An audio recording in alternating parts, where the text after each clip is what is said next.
जय जोहार, नमस्कार। दैनिक छत्तीसगढ़ चैनल देख रहे हैं आप। मैं हूं आपके साथ अभिजीत कुमार और करते हैं आज की खबरों की शुरुआत सबसे पहली बड़ी खबर के साथ। इससे पहले छत्तीसगढ़ से अगर आप और देखना चाहते रोजाना छत्तीसगढ़ के समाचार तो नीचे लाल कलर का सब्सक्राइब बटन दिया है, जिसे दबाकर चैनल को आपको सब्सक्राइब करना है। पहली बड़ी खबर, छत्तीसगढ़िया ओलंपिक की शुरुआत 6 अक्टूबर से होने वाली है। कबड्डी, खो खो, भंवरा, पिट्ठूल और कंचे जैसे 14 खेलों का महामुकाबला होगा। रायपुर में 6 जनवरी को समापन समारोह आयोजित किया जाना है।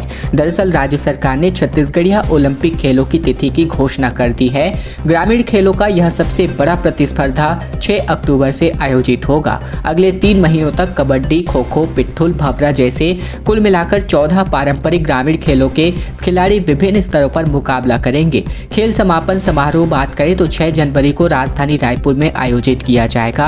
साथ ही साथ मुख्यमंत्री भूपेश बघेल की अध्यक्षता में 6 सितंबर को कैबिनेट बैठक में छत्तीसगढ़िया ओलंपिक के आयोजन का फैसला किया गया था और अब खेल एवं युवा कल्याण विभाग ने इस आयोजन की पूरी तैयारी कर ली है।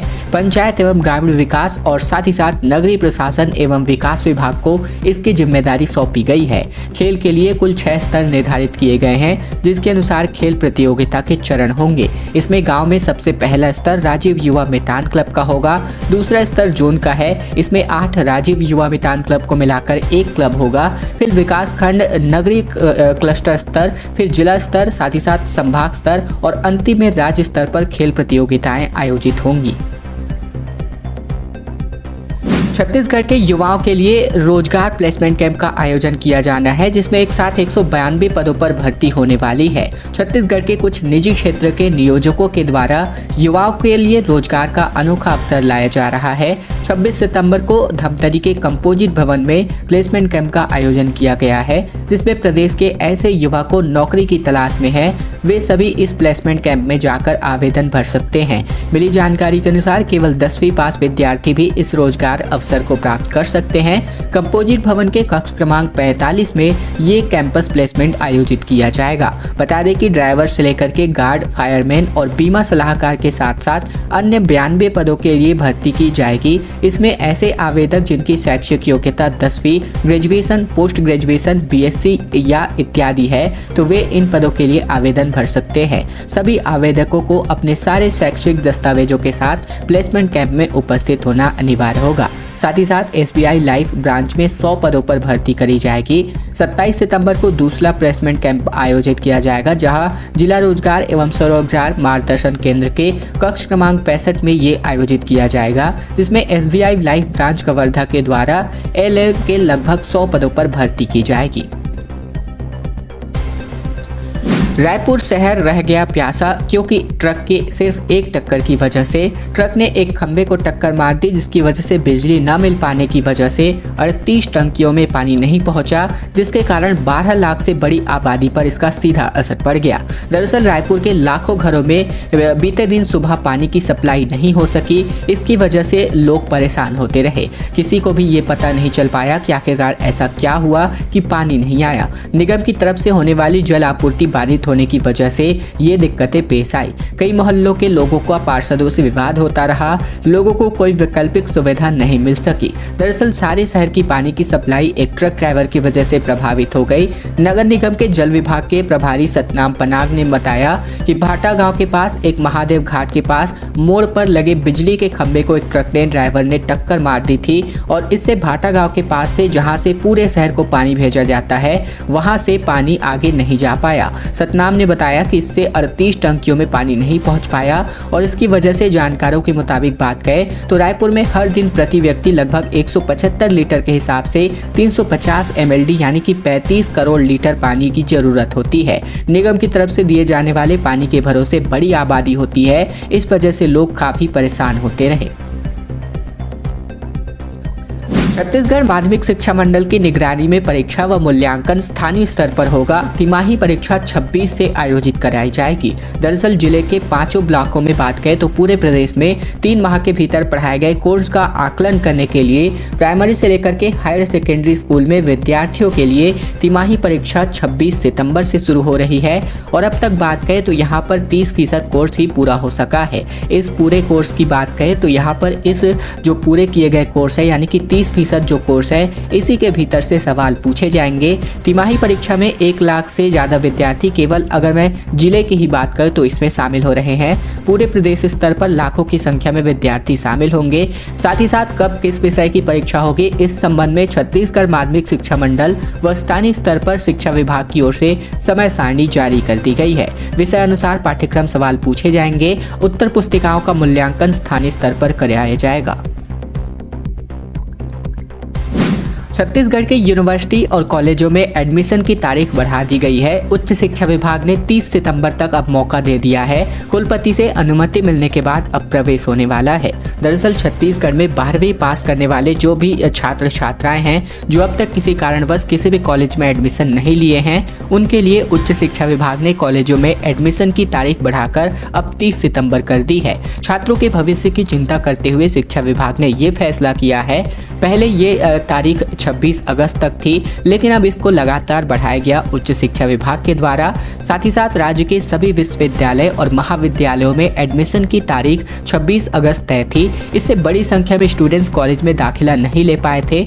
ऐसे स्टूडेंट्स अब 30 सितंबर तक प्रवेश ले पाएंगे। इसके लिए स्टूडेंट्स को संबंधित विश्वविद्यालय के कुलपति से अनुमति लेनी होगी। छत्तीसगढ़ में लंपी वायरस का एक संदिग्ध केस पाया गया है जिसमें एक मवेशी में लक्षण पाए गए हैं। जांच के लिए सैंपल भेज दिया गया है। प्रोफेसर का दावा कुछ और मवेशी भी इसकी चपेट में है। छत्तीसगढ़ में लंपी वायरस का खतरा बढ़ गया है।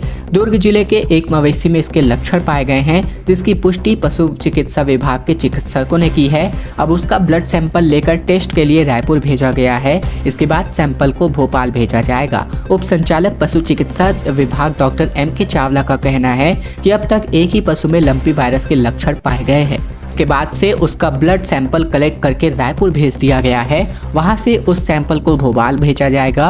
लैब में जांच होने के बाद ही तय हो पाएगा कि संदिग्ध मवेशी में लंपी वायरस के लक्षण हैं या नहीं। अभी तक एक भी पशु में इस वायरस के होने की पुष्टि नहीं हुई है और अगर ऐसे केसेस मिल जाते हैं बाई चांस तो ये अपने आप में बहुत ही ज़्यादा चिंताजनक स्थिति होगी।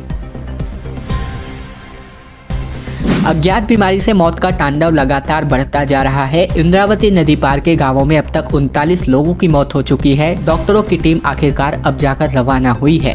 छत्तीसगढ़ के बीजापुर और नारायणपुर जिले के कई गांवों में अज्ञात बीमारियों की चपेट में आने से लगभग 39 ग्रामीणों की मौत हो गई है। प्रभावित गाँवों में अभी भी 50 से अधिक ग्रामीण बीमार है। इंद्रावती नदी पार कर सरहदी गाँव में अज्ञात बीमारियों से 39 आदिवासियों की मौत के दावे के बाद प्रशासन ने बीते दिन 15 सदस्यीय डॉक्टरों का दल गठन करके दावों की हकीकत जानने के लिए रवाना कर दिया गया है इन डॉक्टरों की टीम को। ऐसे में डॉक्टरों के 15 सदस्यीय दल में MBBS डॉक्टर समेत उस इलाके में पदस्थ अन्य स्वास्थ्य कर्मचारी भी मौजूद हैं। पूरी टीम को लाइफ जैकेट के साथ प्रशासन ने इंद्रावती नदी पार कराया है। आज रायपुर पहुंच जाएंगे cricketers. Brett Lee, Dilshan Jayasuriya पहुंचेंगे। दर्शकों के लिए रेलवे स्टेशन से स्टेडियम तक बसें चलने वाली हैं। रायपुर के शहीद वीर नारायण सिंह स्टेडियम में 27 सितंबर से road safety world cricket series शुरू हो रही है। 25 सितंबर रविवार को खिलाड़ियों के आने का सिलसिला शुरू हो जाएगा, यानी कि आज से। ऐसे में रायपुर के मेफेयर गोल्फ रिसोर्ट में क्रिकेटर्स के रहने का इंतजाम किया जा रहा है। क्रिकेटर्स की डाइट के मुताबिक यहाँ वेज और नॉन वेज पकवानों को तैयार किया जाएगा।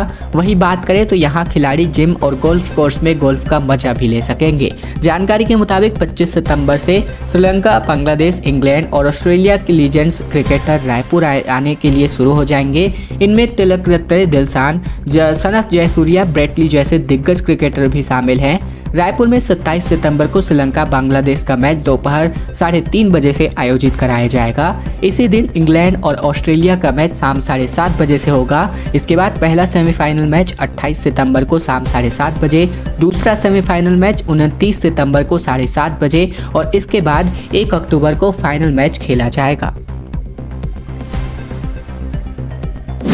2.5 अरब की लागत से बनेगा सुपर स्पेशलिटी अस्पताल। बस्तर विकास प्राधिकरण की एनएमडीसी को चेतावनी, कहा 3 महीने में अगर काम नहीं देखा तो प्लांट को बंद कर देंगे। दरअसल छत्तीसगढ़ के बस्तर के कोपागुड़ा में तकरीबन 2 अरब 32 करोड़ 73 लाख रुपए की लागत से एक सुपर स्पेशलिटी अस्पताल का निर्माण करवाया जा रहा है। इसके लिए फंडिंग एनएमडीसी कर रही है। हालांकि निर्माण काम अभी धीमी गति से हो रहा है, जिसको लेकर बस्तर विकास प्राधिकरण के सदस्यों ने एनएमडीसी के अधिकारियों को जमकर फटकार लगाई है। एनएमडीसी के प्राधिकरण से काम में रफ्तार लाने और आवश्यक कार्यवाही करने के लिए 3 महीने का समय मांगा गया है। इधर 3 महीने में अगर कुछ वर्क नहीं दिखता है तो प्राधिकरण ने प्लांट और खनन कार्य को बंद करने की चेतावनी दे दी है।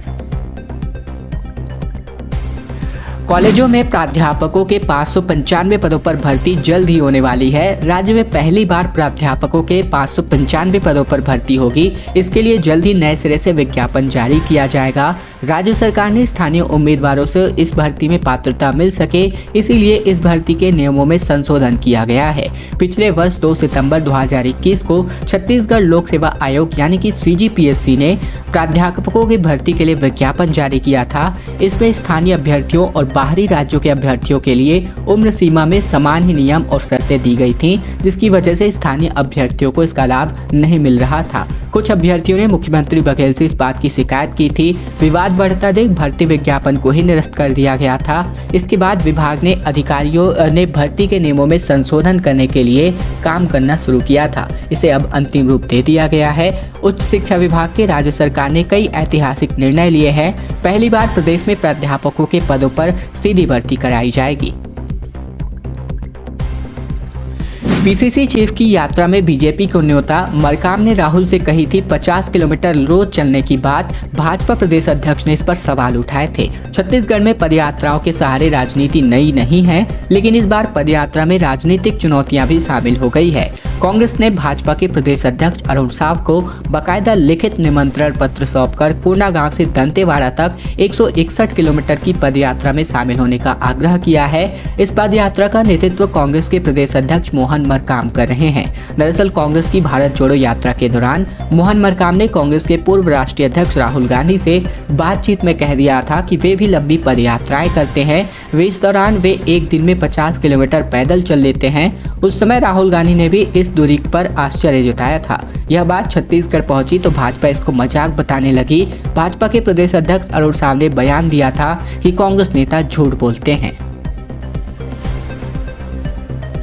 छत्तीसगढ़ में 2G एथेनॉल रिफाइनरी की स्थापना के प्रयास अब तेज हो चुके हैं। दरअसल 2G एथेनॉल रिफाइनरी की स्थापना के लिए मुख्यमंत्री भूपेश बघेल ने बीते दिन मध्य क्षेत्र अंतर्राज्यीय परिषद के अध्यक्ष और केंद्रीय गृह मंत्री अमित शाह को पत्र लिख दिया, जिसमें उन्होंने धान की फसल के अवशेष के राज्य में एथेनॉल उत्पादन के लिए तेल विपणन कंपनियों के माध्यम से एक वाणिज्यिक एवं एक प्रदर्शनी परियोजना की स्वीकृति प्रदान करते हुए राज्य में 2G एथेनॉल रिफाइनरी की स्थापना की कार्यवाही करने की निर्देश करने का अनुरोध किया है। मुख्यमंत्री ने पत्र में परिषद की 22 अगस्त को बैठक का जिक्र करते हुए कहा कि छत्तीसगढ़ राज्य में कृषि फसलों विशेषकर धान का अनुमानित वार्षिक उत्पादन लगभग 137 लाख मीट्रिक टन होता है। इससे प्राप्त होने वाले बायोमास से निष्पादन के लिए 2G लिग्नोसेल्यूलॉजिक बायोमास आधारित रिफाइनरी के लिए राज्य में समस्त अनुकूल परिस्थितियां उपलब्ध है और इसकी स्थापना करने का अनुरोध भी किया गया है।